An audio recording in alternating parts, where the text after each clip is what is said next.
Ora Na everyone, and welcome to the first episode of Season 2 of the Pacific Toks, a podcast where I engage in active conversations with my guests to talk about global challenges through a Pacific perspective. For this new episode, as a big cinema fan, I'm very happy to share with you today a conversation I had with Ashlee Fidow, a comedian and stunt woman from Aotearoa. Ashlee kicks butt for a living, literally, as I've read recently about her, and she does. You actually probably seen her work in many movies including Mulan, The Hobbit, and soon to come out, the next Thor. Quite some references. So now, on to a conversation with Ashlee.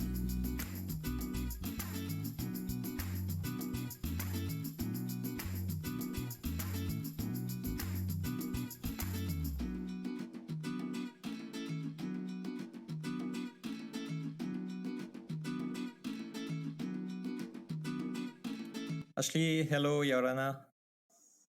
Malo, lava, Philippe. Thanks for taking the time to talk to us. My first question is just about knowing a little bit more about you. So, can you just tell us a little bit about who you are and what you've done so far in your life? Okay, well, hello everyone. My name is Ashlee Fidow, and I'm a stunt woman from Aotearoa, New Zealand. I grew up in an urbanised place in West Auckland called Avondale. So, just a little bit about my childhood. My home life was humble, and music and sports are a big presence in the area. So, yeah, pretty much the thought of doing what I'm doing now in my field wouldn't have sprung to mind or been a possibility growing up. So, yeah, it's a good feeling proving people wrong along the way. Mm. So, at this stage in my life, I'm recovering from a big injury I got last year on a stunt job. So, my path at the moment is just to focus on rehab and heal and get back to doing what I love. Nice. Well, we hope the best for you then, and that for the recovery to be as quick as possible. Thank you. So this injury came because, as I read recently about you, because you kick butt for a living, which I found a very funny thing to describe your job, which is quite a unique job. So can you tell us what made you decide on this career, and what is it like on a daily basis? Um, yeah, I didn't see stunts as being a viable career path to begin with. So, going back when I was young, I think I had an affinity towards watching kung fu films and fight films, and I definitely was the black sheep in my family because they were very sporty, but they played rugby, netball, and touch. So, Mm. I remember seeing the show called Buffy the Vampire Slayer in the 90s on TV. I don't know if people remember this, but Yeah, I she, do. she yeah, she killed and slayed vampires. And I thought to myself, this is cool. I want to do something like this, but how can I do something like this? So the interest came from that, and then getting into martial arts. So I started doing karate and taekwondo when I was quite young, and then I ended up continuing that into my teenage years, and I got my black belt, and then my interest spilled over into training in other martial arts like kickboxing and jiu-jitsu. So since then, I've always been a tomboy, so the thought of play fighting and getting paid for it wasn't a bad idea. Interesting. And so, can you tell us? I mean, I guess the injury, the recent injury you had, is one of them. But can you share with us some of the biggest challenges that you've encountered along the different roles you played? But also, maybe what's your favorite memory, or what's your favorite thing in this job? It's really hard to pinpoint one particular favorite memory because every job has had its challenges, and you get to play dress ups and stunt double different actors and play different roles. But I will point out my biggest challenge has been being the only Pacific Islander woman in stunts Mm-hmm. and breaking that mold and seeing where I fit in the big scheme of things. Because it's not a very popular thing for Pacific Islanders to pursue in the first place. Mm-hmm. So, behind the scenes, there's been many obstacles along the way to try to find my place, I guess. And I'm still trying to figure that out as we speak. So, yeah, I will say that it's nice to see other Polynesian women pop up in other areas of film, like producing and directing. And I've Mm-hmm. already gotten to work with some of them on some local shows here, because it's a very male dominated industry still, and it's a tough one to stand out and succeed. And not even as specifically a Pacific Islander woman, but women generally have it a little bit tougher, because you really need to prove your place. And yeah, that's been one of my biggest challenges. Yeah. But once you find the right people to surround yourself with, build your own support network, everything starts falling into place, I think. So yeah. Mm, interesting. And so, as you said, you had to start by martial arts and fitness and this in order to learn how to do all the stance and stuff. How do you make the jump from learning martial arts and practicing martial arts and then making a way to sell those skills to the movie industry and especially the big movies that you acted in? Well, a bit about my background. I was in the fitness industry for about 10 years, personal training, and I was doing the odd stunt job in between and training at the same time. So it matched my lifestyle, being fit and active. So I first got my opportunity just through a friend that was already in the industry. And so, with my experience and combined skills, I got an opportunity, and then kind of just carried on working from there through word of mouth. Alright. Well, that's still quite a tough thing to do, I guess, and it probably took some time. Yeah, I mean, like I said, like it's a path that isn't really clearly carved out. So, you know, my journey is different from the next person that Mm, is another stunt man or stunt woman. So, yeah, it's a very unique job to do. And there's one thing getting a job, but it's another thing securing work in the long mm. term as well. Yeah. Yeah, I'm sure. Well, on these regards, I like from my perspective, you've done quite amazing things, and I've read recently that you've played in the next Thor and the next Avatar, if I'm correct. So without telling us or revealing anything or giving any spoiler, but how was it to reach such big productions like this and to play in such big movies? Oh, like awesome. Because it's always been a big career goal of mine to work on a Marvel film. So I feel for me that was one of my biggest achievements to date. There's still other goals along the way, but as a stunt performer, this is why we get into the work in the first place. We want to be working on the cool, big action movies that do all the big badass stunts. So Mm. yeah, like I can't divulge too much about those two productions because they haven't been released yet. But Yeah, of course. yeah, like working with big names like Natalie Portman, working on set with her was pretty cool because I got to work with her in the same space and see how she operated as a professional. Yeah, so that was awesome. But like bigger budget films like this, like Thor and Avatar, they have more resources and more opportunities to do bigger stunts, and we have stunt teams designing and preparing for the action months and months, even years leading up to shooting. Mm. So we don't have this on smaller budget productions a lot.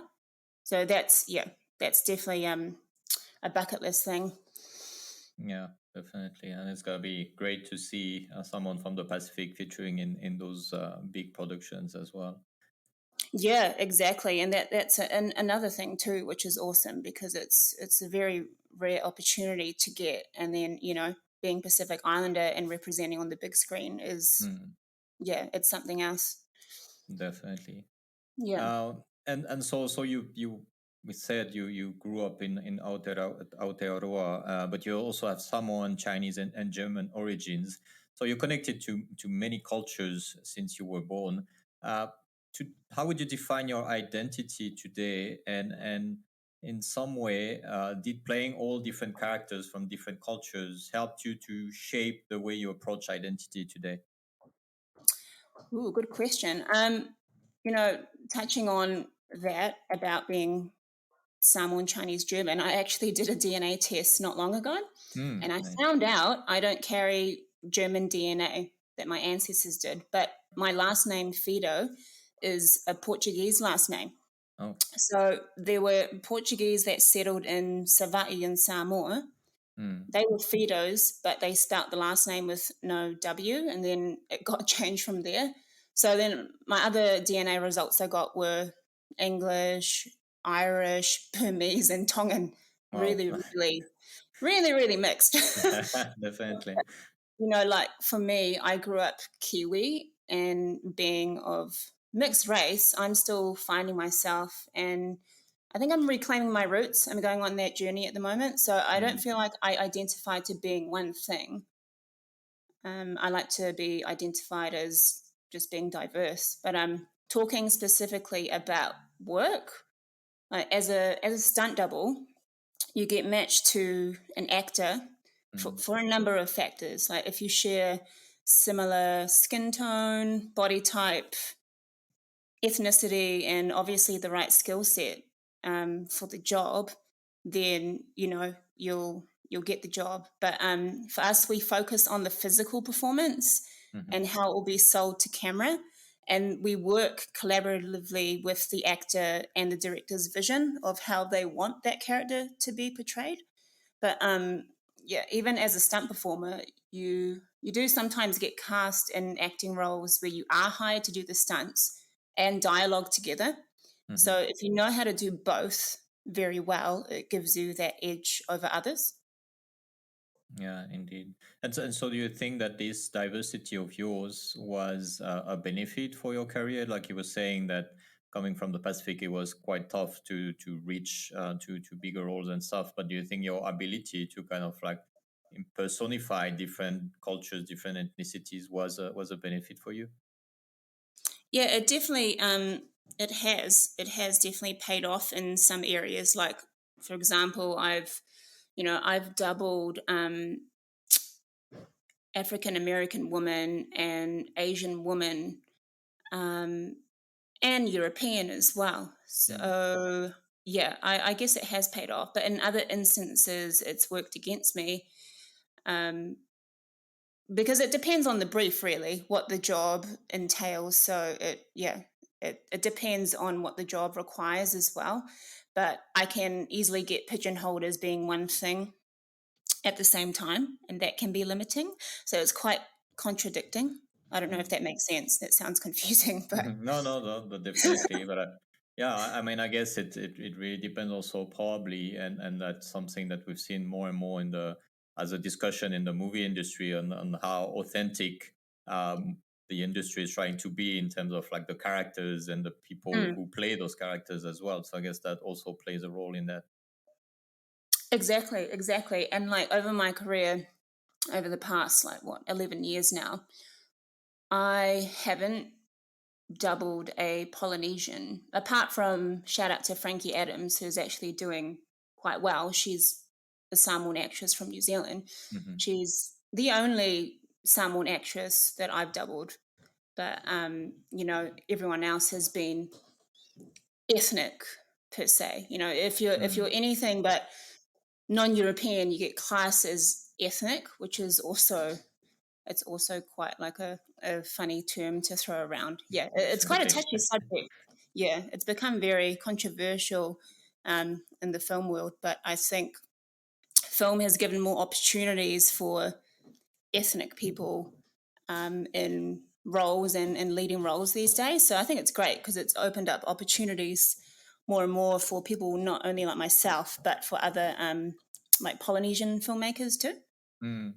Yeah. Yeah, indeed, and we've seen, even if it's obviously we're far from like having as much opportunities as other people, but we see more and more people from the Pacific kind of Mm. reaching out to big productions. Obviously, the big name we think about is Dwayne Johnson, but I'm also thinking of Taika Waititi, who not only is from New Zealand but has managed to bring his own creativity and his Pacific creativity in the movies that he was making.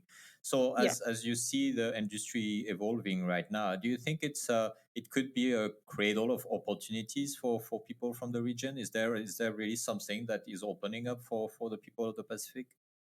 Well, that's another good question. Like 100% definitely, especially in this day and age, like with the amount of talent and intellectual property within the Pacific region. Like we have so many Pacifica and Māori actors and creatives at the top tier, like all over the Hmm. world, starting networks, especially here in New Zealand. So yeah, it's a global market, and you'll find you are only twice removed from most of your idols in this industry, especially if they are Polynesian. Like I have some stunt work colleagues who have already worked with The Rock and Jason Momoa before. Hmm. So yeah, like the possibility of working in the future with them is very close. But yeah, like in terms of the work here, like there's more funding that's getting put into more local Polynesian storytelling, which definitely enables our people to tell our own stories authentically, and then it opens up more job opportunities too.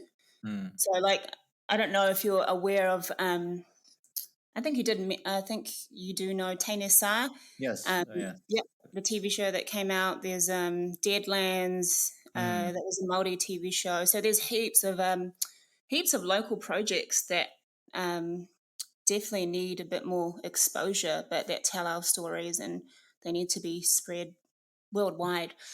Yeah. Mm. Indeed.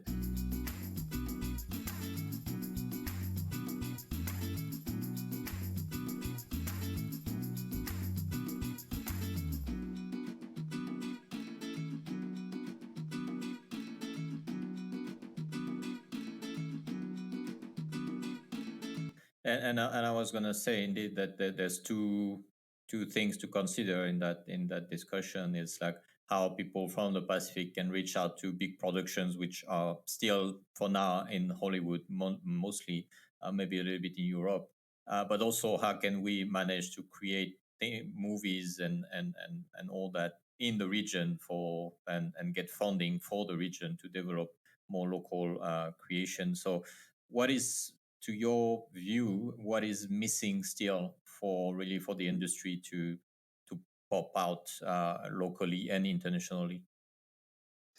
I think it's just having those pathways that are accessible to actually get into film in the first place. So, like I said, I've worked with a few Polynesian creatives, but a lot of them have just, either started up or are doing smaller funded projects. Hmm. So, I think it's just more work experience and helping each other out. So, like personally, for me as a stunt woman, I've worked on international projects that have big budgets and also local productions too. So I'm helping these new Polynesian storytellers understand what role we as the stunt department add to their productions, if that makes sense, Hmm. which will increase like the value and experience on their productions to only like tap into bigger projects in the future. Mm. So would Yeah. that go, for example, in terms of like sharing resources between the different islands or the different countries, and if someone like from a smaller country, from a smaller island, has an idea and some creativity, to reach out first to like, for example, New Zealand or Australia, and to try to keep like things happening in the region instead of trying to go straight to Hollywood or Europe or anywhere else? 100%, 100%. It's all about working together as a collective. And, like you said, sharing resources, reaching out to one another, running workshops together, just helping our community and educating them at the same time.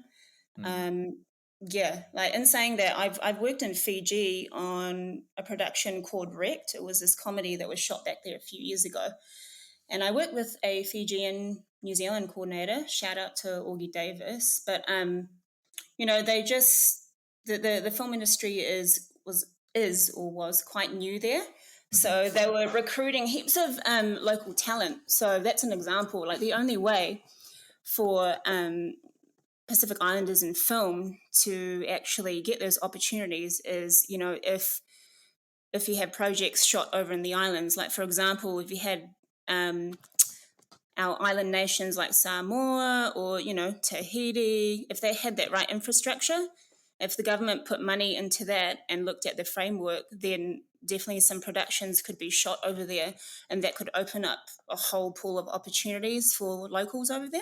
Mm. Yeah, Yeah, yeah, indeed. Well, in Tahiti, we have a festival that has become quite big right now, but it's mostly documentary movies. So maybe we yeah. should also start to look at fiction movies that feature Polynesian stories, but made as a movie with, like, I would say, maybe international standards somehow. Yeah, and then maybe like bridging that gap between, the New Zealand Polynesian filmmakers who already have a bit more experience in that field, Hmm. and linking up somewhere so we can collaborate. That definitely would be a good thing to do. Yeah, indeed. Yeah, And that takes me back to the conversation we had just before on how, like, cultures are represented in the major movies in Hollywood and stuff. Recently, the new Marvel came out, the Eternals, and the specificity of this movie was to feature characters from different cultures, like coming out of the cliche things that we've seen up until now. Do you think we can expect more presence of the Pacific cultures in this new wave of movies that try to be more diverse? And do you think that would be also helpful to tell people in the Pacific, hey, you can also have your story told in those kind of movies? yeah, 100%. Because obviously you already have like the likes of Jason Momoa and Dwayne Johnson, and Mm. Uli Latukefu, who was the lead on The Legend of Baron Toa. That was the Tongan wrestling film we shot a few years ago. Mhm. He's also up and coming. So I think it's definitely important to have Polynesian role models on the screen like that, because, our youth that are up and coming would see that as being, 100% a reachable goal.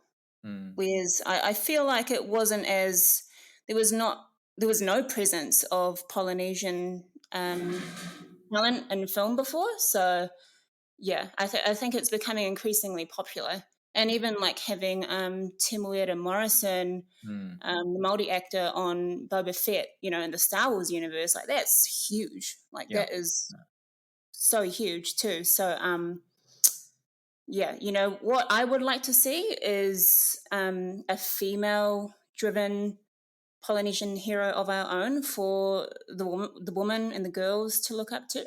Mm. Yeah, that's definitely a niche market to tap into. Yeah. And we have many stories and legends that we can use to build on that kind of stories for movies. Yeah, 100%. Like the world has no idea. They have no idea, the amazing like legends that we have. Like more, Moana came out as an animated film, but that's Mm. only touching the surface. Like there's so much raw material that needs to be explored. So yeah, it's an untapped market that has huge potential. Yeah, indeed. Yeah. But do you think that at some point, because sometimes the conversation is, how do we make sure that the stories are somehow preserved, or their authenticity at least is preserved? Do you Mm. think that there would not be resistance in terms of saying, okay, we're going to take a traditional story or traditional legend and put it in the format of a modern movie, which would be like maybe more mainstream? Like, how do you think there could be resistance, or that could, like, we could find a way to do it properly so that people would like it and be inspired by it?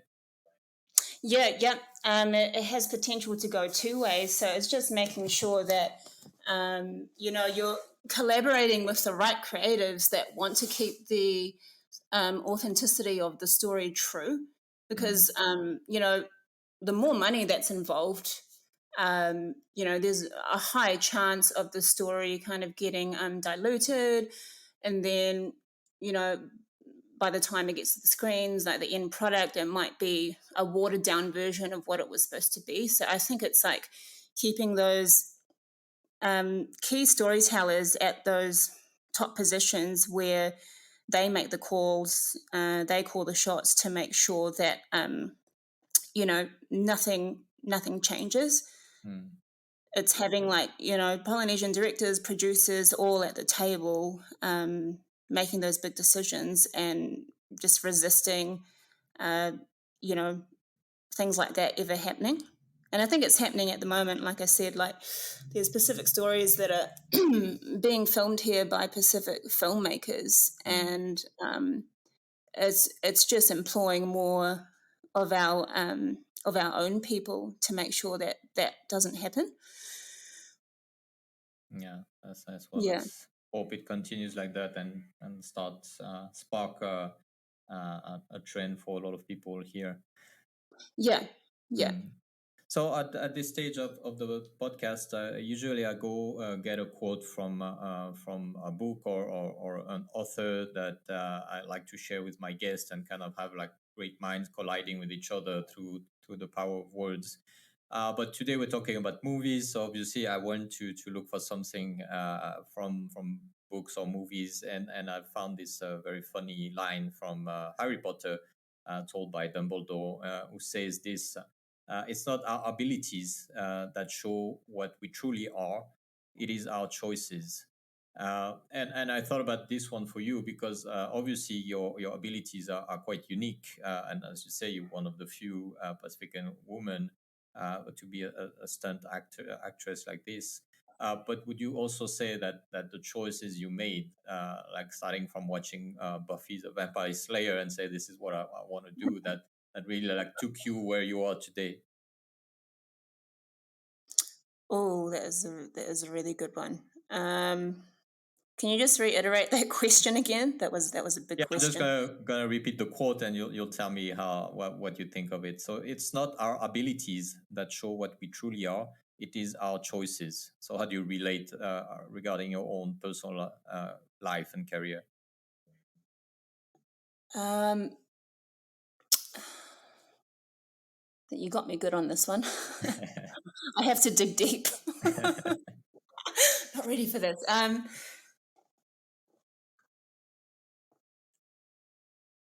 I could say abilities are only what we are capable of doing, but they don't matter until you can put them to action. And Mhm. the choices are actually what we do with them and how you carry them out. Yeah. Mm. Um,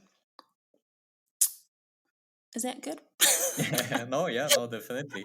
I mean, the point is like you pretty much opening a new road for a lot of people in the region, which has been challenging, as you said, and it's obviously hard work, but it's also at some point stepping up and saying, okay, this is what I want to do, so I'll make the choices that I need in order to succeed, and pretty much showing that if you do, like, if you take the risk of making the tough choices, then you can reach the life that you want to have eventually.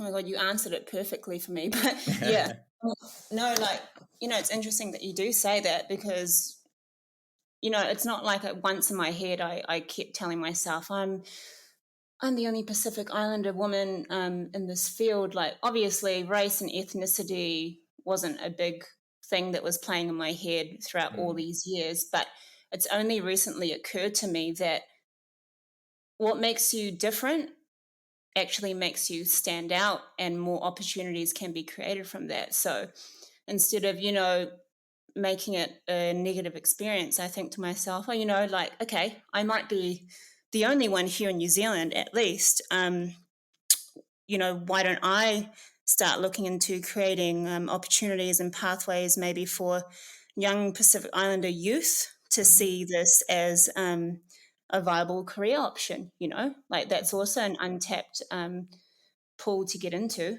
like, helping the community or like doing workshops and educating them about this type of job, because you never know who you could inspire. And for me, like, I definitely want more of my own kind in the industry, just because I reckon in the future there's going to be a lot more work for Polynesians. So there's definitely going to be a gap to be filled there. So if I can be, a leader or a mentor for the young ones coming through, that would be awesome. Yeah, indeed. Yeah. And it's said in the podcast, so obviously people would listen, will take you to your word. They'll Google and go, oh wow, there's a Polynesian stunt woman that exists. What does she have to say? Exactly. Yeah. Well, that ties perfectly to my next and last question.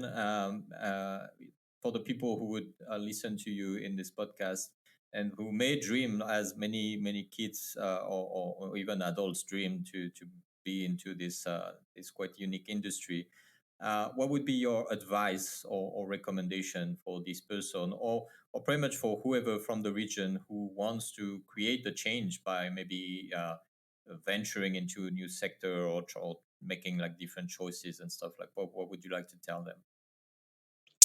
Okay. My advice after 11 years is start your path. Don't doubt yourself, because other people will do that for you. Stick to your path. Find your tribe. If there is no tribe and you feel that you're on your own, start your own tribe. Stick to your word and honor your word, and be accountable for all of your actions, and don't let the industry break you or change you. Which Yeah. requires, I guess, a lot of mental strength also, because it's probably gonna be tough sometimes. Oh, 100%. I think it's 90% tough most of the time. But don't get me wrong, there are definitely enjoyable moments, and you definitely do get rewarded for it. But yeah, that's my best advice I can give to someone that wants to get into this.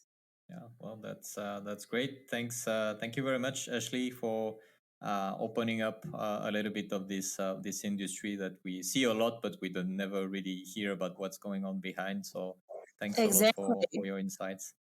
But thank you for that, because I feel like, doing podcasts like this and opening up this kind of discussion is what's going to get that out there. So yeah, thank you for listening to my story.